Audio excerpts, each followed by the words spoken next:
변화하지 않으면 이전과 똑같이 살아야 된다는 거거든요. 힘으로 뭐든지 이루겠다고 정말 열심히 살았는데 그 결과가 지금 현재잖아요. 여러분이 열심히 산 그 결과가 지금 현재잖아요.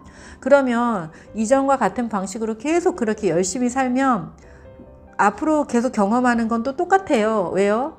똑같은 방식으로 하는데 똑같은 결과가 일어나는 게 너무 당연하지 않아요? 하다못해 라면 하나를 끓여도 이전과 똑같은 방식으로 끓이면 똑같은 맛인데 거기다 뭘 첨가하거나 다른 방식으로 끓이면 다른 맛의 라면을 맛볼 수 있어요. 그런데 똑같은 삶의 방식을 고수하면서 새로운 삶을 기대한다는 건 정신병자다라고 하는 얘기가 있어요. 자, 새로운 삶을 기대한다면 이제 변화를 기꺼이 받아들여야겠죠. 변화한다고 하면 굉장히 두려움을 많이 느끼는데 변화는 너무나 당연한 것이고 변화야말로 우리가 워낙에 태어날 때부터 가지고 태어난 우리의 속성 중에 하나인 거죠.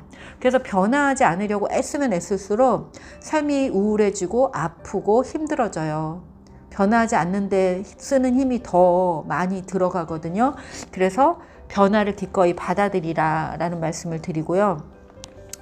자, 제가 226쪽에 이렇게 썼어요. 변화라고 해서 이전의 자기를 부정하고 완전히 버리고 새로운 사람이 되는 게 아닙니다 라고 썼는데요. 변화라고 해서 우리가 어떻게 새로운 사람이 되겠어요? 완전히. 그쵸. 그래서 제가 소금 이야기 썼어요. 우리 선생님 소금 이야기 써놨네요. 이거 제가 정말로 깨달은 거예요. 제가 그 굵은 소금 같은 그런 느낌이 들었어요. 이 글을 쓸 당시에 나는 세상에 꼭 필요한 일을 하고 꼭 필요한 말을 하고 하는데 사람들이 때때로 나한테 너무 직설적으로 말한다라는 이야기를 그 당시에 많이 듣고 있었어요. 그 당시에 제가 저를 가만히 느껴보는데 내가 좀 마치 굵은 소금 같다라는 생각이 들었어요. 내가 나쁜 말을 하는 것도 아니고 그리고 내가 다른 사람에게 해로운 일을 하기 위해서 이런 말을 하는 게 아닌데 내가 마치 좀 굵은 소금 같네. 굵은 소금을 상처에 탁 뿌리면 어떻게 되죠? 죽죠, 죽어. 너무 아프고 쓰리잖아요.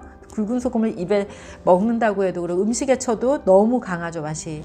그래서 제가 생각했어요. 내가 굵은 소금인데 이 굵은 소금을 완전히 다른 설탕으로 바꿀 수는 없지. 그건 나의 정체성이 아니지. 그렇다면 어떻게 해야 되는 거지? 이 굵은 소금을 갈고 또 갈면 고운 소금이 되는구나. 그러면 이 고운 소금은 여러 곳에 다양하게 쓰일 수가 있구나. 그 맛이 옅어져서 그 맛이 부드러워져서 요리에도 쓰이고 뭐 이를 닦을 때도 쓰고 뭐를 깨끗이 닦을 때도 쓰고 뭐 이렇게 정말 다용도로 쓰일 수가 있는 거잖아요. 그래서 우리가 변화한다는 거, 우리가 성숙한 삶으로 간다는 것은 우리가 가지고 있는 기본적인 기질, 설탕 같은 사람이 있고 달콤한 사람이 있고 짭짤한 사람이 있잖아요. 고춧가루처럼 매콤한 사람도 있잖아요. 그 각각의 사람들이 얼마나 그 매력 덩어리인가요. 그런데 그것들이 적절하게 꼭 필요한 순간에 꼭 필요한 장소에서 꼭 필요한 사람들에게 쓰여질 때 그때만이 그 매력이 더 증가하겠죠.